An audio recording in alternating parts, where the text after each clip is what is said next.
Kita lanjutkan perbincangan, tadi juga kita sudah dengarkan bagaimana cuplikan dari apa yang disampaikan oleh Ibu Megawati, terutama ini menyinggung mengenai putusan MK. Sejarah soal MK juga betul-betul diceritakan dengan baik oleh beliau. Kalau melihat mengenai hal ini, soal MK, apa kemudian menjadi concern dari Ibu Megawati menurut Bang Kodari? Pertama, saya sih sebetulnya agak surprise mendengar pidato tadi, karena saya menduga ada sesuatu yang sangat besar dan baru begitu.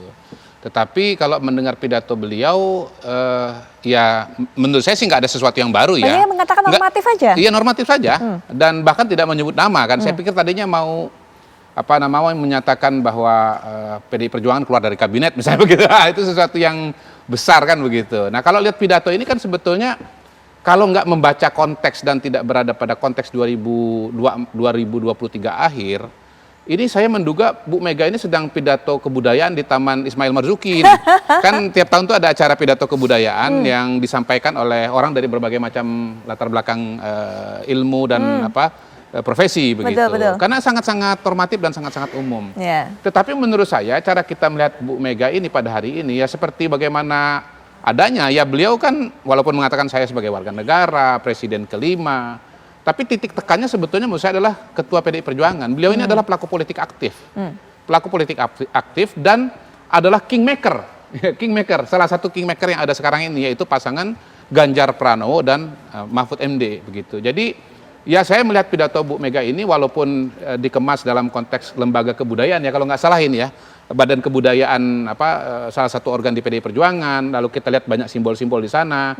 Saya agak nyinggung dikit biar nanti Kak Mas Kirdi ya ada ya suasana yang agak berbeda lah dari biasanya kan Ibu kan merah atau bajunya hitam ban begitu kan, ini kan bajunya putih, ini agak lain, agak lebih datar dan seterusnya. Tapi saya melihat ini ya Bu Mega sebagai kingmaker, dan karena sebagai kingmaker maka kemudian ya tentunya pidato ini walaupun normatif dan seterusnya itu ya saya melihatnya dalam kerangka strategi politik begitu. Nah kebetulan seperti apa Bang Kodari? Jadi beberapa waktu yang lalu kan ada survei yang beredar tuh ya dari SMRC, walaupun dikatakan oleh SMRC itu bukan dari kami begitu. Tetapi di dalamnya kan selain temuan-temuan survei kan juga ada rekomendasi tindakan begitu. Yang di dalamnya mengatakan bahwa isu keputusan MK ini harus disebarluaskan ke masyarakat Indonesia. Dan memang kalau dari survei itu yang tahu mengenai masalah keputusan MK ini kan baru sekitar 30-40% gitu. Jadi kalau isu ini beredar maka itu dianggap bisa berpengaruh terhadap konstelasi suara. Di mana temuan survei itu adalah Prabowo menguat dan Ganjar itu menurun begitu kecenderungannya. Nah walaupun ada ironinya juga dalam survei yang sama dikatakan bahwa kalau isu ini berkembang kepuasan kepada Jokowi itu menurun, justru yang akan mendapatkan suara adalah Anies Baswedan. Tetapi saya melihat ini sebagai suatu langkah politik ya. Kebetulan kemarin lagi Ganjar Pranowo sebagai calon presiden juga mengeluarkan pernyataan yang menurut saya kurang lebih senada, yang mengatakan saya terusik lah begitu. Ini kan Bu Mega juga sedang mengatakan saya terusik juga gitu.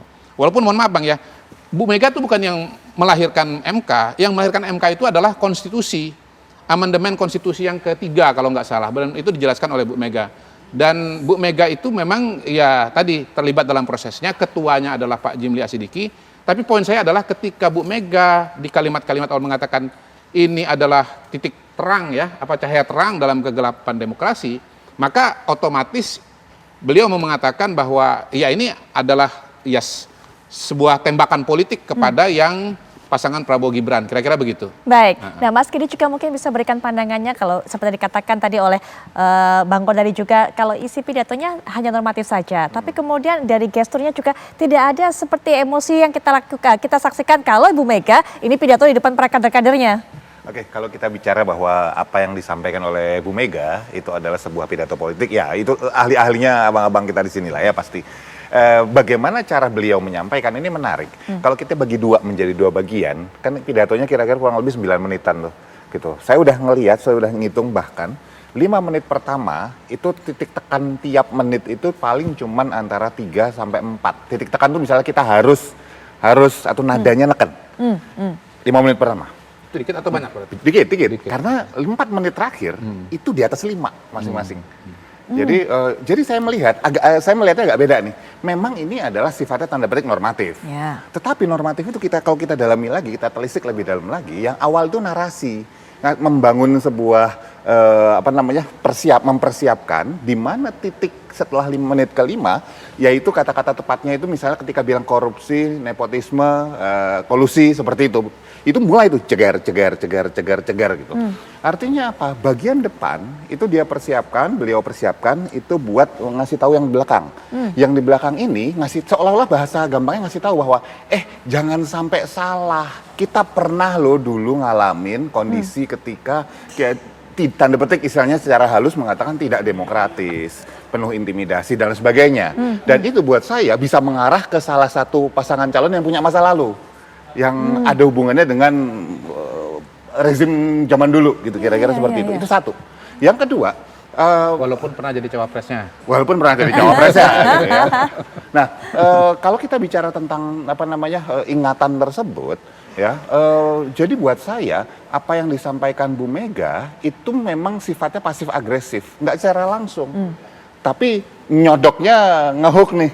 Tetapi itu bisa dimengerti kenapa? Semuanya pakai teknik yang sama, dari drama, drakor, segala macam. Akhirnya saya gabungin, ini mungkin cara orang Indonesia kali ya kalau ngomong tuh belok-belok dulu gitu, nggak langsung aja gitu loh.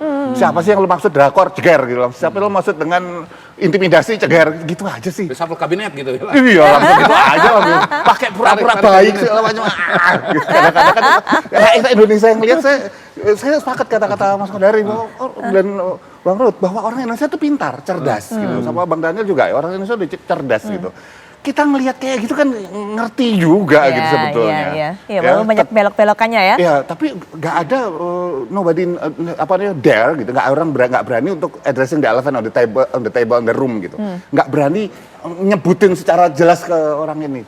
Jadi menurut saya untuk kita sampai pada pola berkomunikasi direct, lugas dan asertif, PR-nya banyak banget nih. Gitu. Nanti kita akan perdalam lagi. Nah, sebelum jeda kan kami juga bawa Anda untuk bisa melihat kembali cuplikan dari pidato politik Ibu Megawati. Nah, kalau yang ini adalah saat menyampaikan mengenai kekuasaan yang otoriter. Berikut ini kita akan saksikan. Praktek kekuasaan yang otoriter itulah yang telah kita koreksi.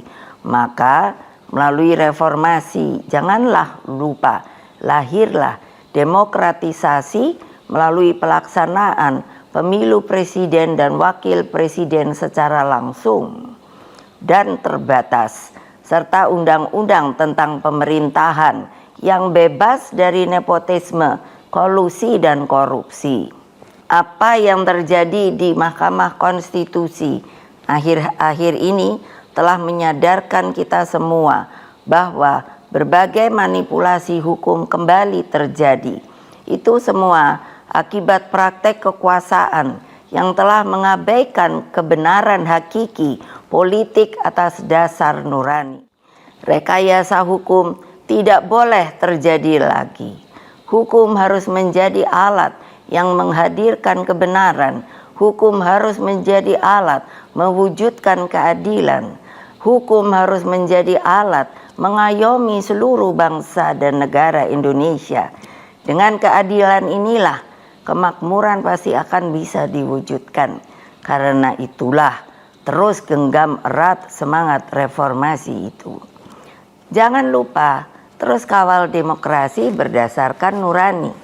Jangan takut untuk bersuara, jangan takut untuk berpendapat selama segala sesuatunya tetap berakar pada kehendak hati rakyat. Terus kawal dan tegakkan demokrasi.